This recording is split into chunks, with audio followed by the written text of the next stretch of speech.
So the final thing we're going to wrap up with today, and this will then put us in good shape for next time to talk about other atomic classes that you'll need to be aware of, is to discuss the usage considerations of Java volatile variables. So concurrent apps should use volatile variables carefully and perhaps sparingly to avoid busy waiting that isn't productive. Remember, we talked about how there's a trade-off between productivity and performance, and sometimes you can have something that's efficient at one level but inefficient at a different level. So here's an example where we would end up spinning in thread T2 waiting for the work to be done.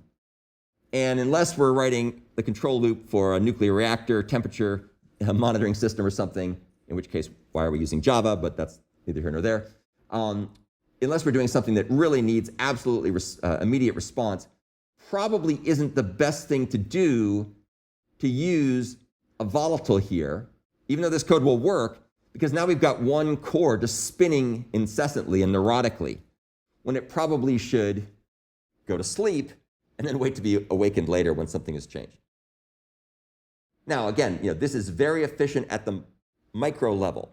Reading from a volatile field is super fast, but spinning neurotically in a loop for a long period of time is inefficient. So that's that trade-off between performance at one level and productivity, and then performance at a different level. So you need to know something about your application's use case to know whether that's the right thing to do. Busy waiting is most effective when it's encapsulated into higher level concurrency libraries. For example, here's the atomic long implementation in earlier versions of Java. It doesn't look this way anymore, but we'll talk about that next time. And this is using some of the features that are available in the unsafe class. So this is the implementation. Mere mortals couldn't have done this. If they use var handles now, they could. And if you want to really get a great insight from the person who knows probably more about this than anybody on the face of the planet, take a look at the video, which you can get here from my good friend and colleague Doug Lee, who wrote most of the stuff in Java, that does all these things, and he talks about engineering concurrent library components. Wonderful video. Incredible insight he can provide about the reasons behind the way in which Java concurrency was designed.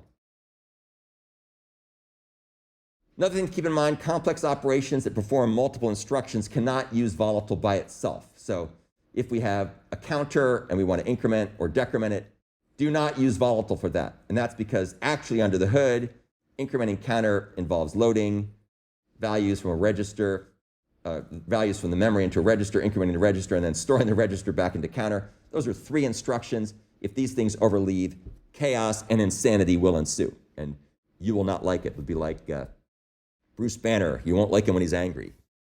Variables that are volatile, you will not like them when they're incremented and decremented in multi-threaded programs. They don't do what you think they do.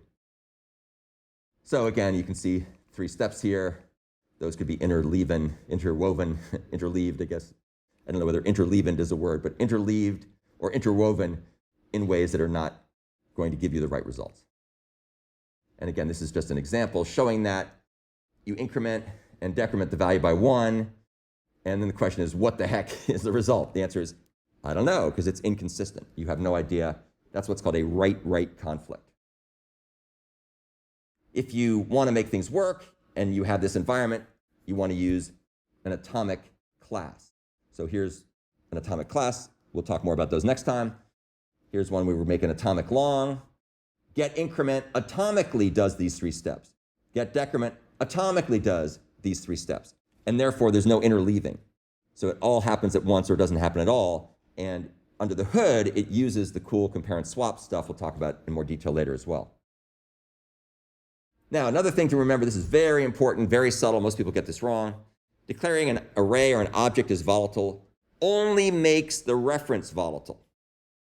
And in fact, that's actually sort of overkill because I think references are already atomic to begin with. But if you want to make yourself feel good, you can put volatile on a reference. So here we have vector, and it's got a bunch of fields in it. And down here, we allocate a new vector. And you can learn more about vector from looking at vector, this class. It's a synchronized class in Java. And we make volatile v a we make vector V a volatile, which means that that reference will be read and written to atomically, which was already going to occur. However, the contents of what's in vector themselves are not volatile. And in fact, if vector didn't go to some extra heroic lengths, reads and writes to those things would not be atomic, even though the vector reference was atomic, which is a little bit hard to understand at first. So as a consequence, the implementations of the methods in vector, like set or get, have to be defined as synchronized. And that will then get the right atomicity at the field level, as well as the atomicity at the reference level.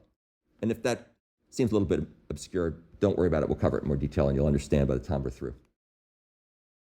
Another thing that's important to note, as I mentioned before, the semantics of volatile in Java aren't the same as in C or C++. In C and C++,